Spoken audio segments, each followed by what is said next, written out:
So what's up guys, welcome here sa panibagong tutorial, and on this tutorial ituturo ko sa inyo kung paano gamitin yung G-Show extension keyboard.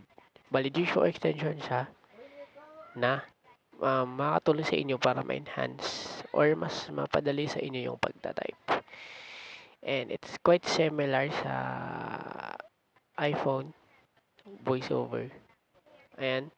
So kung paano siya gamitin, let's start now. Pero bago yan,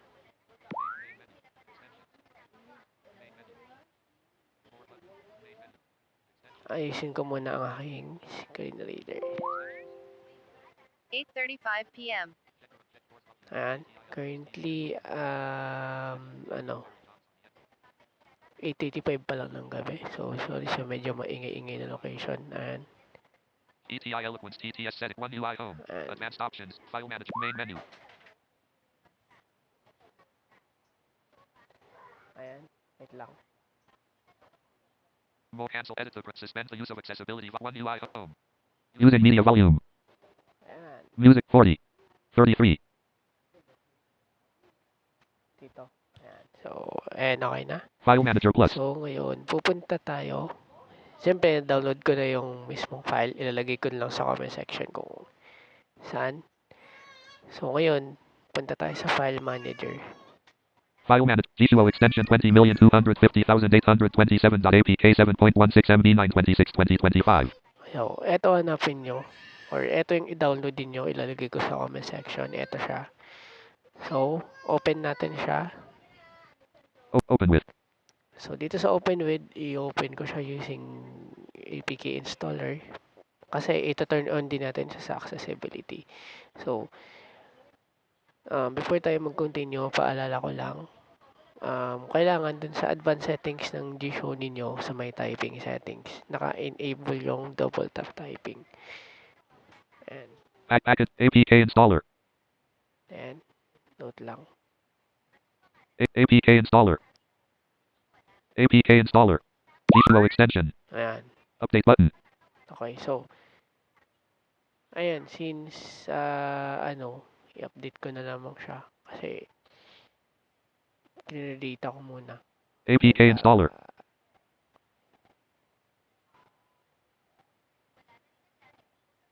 APK installer features an auto 2025.08.27.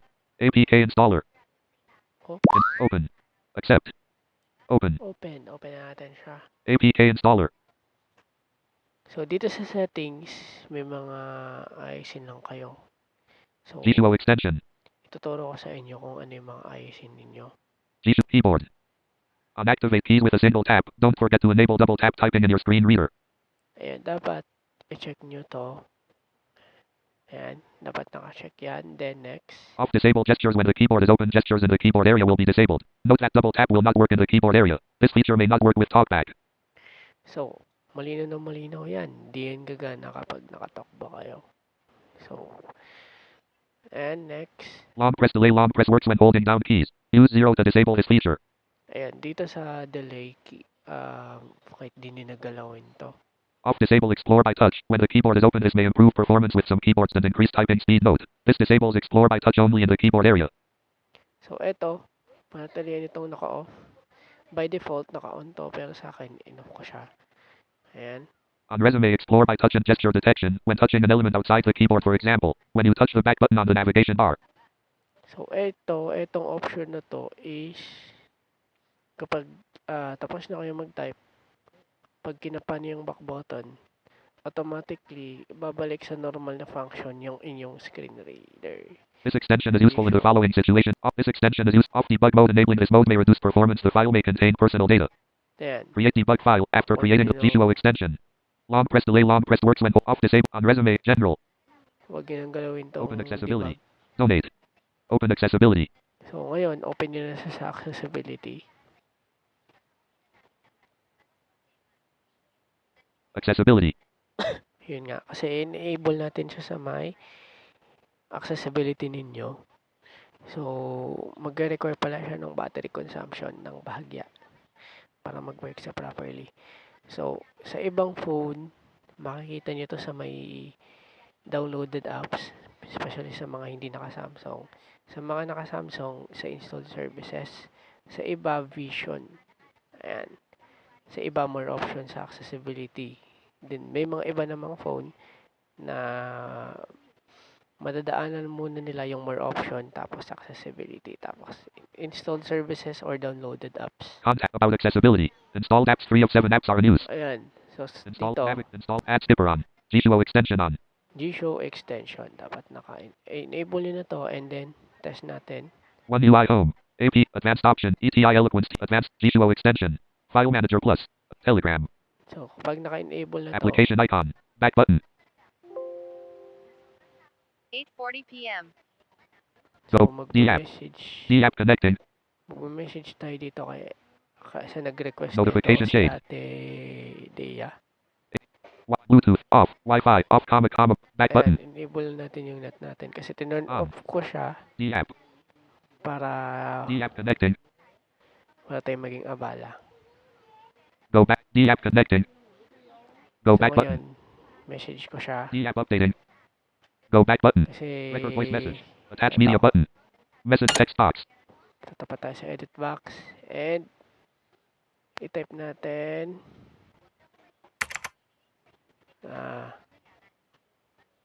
W. wait lang, Delete. mas W deleted. mabilis yung typing Delete. nyo dito. Delete. So Delete. ito sampalan ko kayo. New note. A. Free. Oh. A. Deleted. Free deleted. Dito maninibago pa Delete. kayo ng bagya. Sabihin natin E. Delete. E deleted.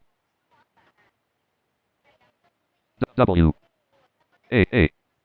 T. W. R. R deleted. Free.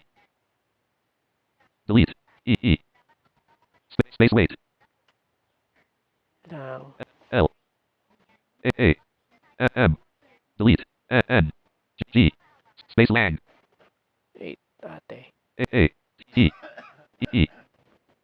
Okay, so kapag ganun, APK file G2 OK. Voice message. Go back. D app online. Call button. Go back. Voice message. 1 second. Not played. Home. Recent. Send. Wait lang. A text box. Send. okay, send natin. Ayan. So, yan yung example yun na medyo ano kasi yung pag-type ko, medyo nagkaroon ako ng konting error kasi ayan, di ko pa kasi masyadong sanay sarili ko na gumamit ng ganito na mabilisan, especially sa tutorial. Ayan, sorry. And yan, I hope Text boxes. naging helpful. Main menu. Default. So, More. Enhanced edit. Suspend the use of accessibility. Message text box. Editing. Using accessibility volume. So, yan lang guys. What's up here? And God bless you.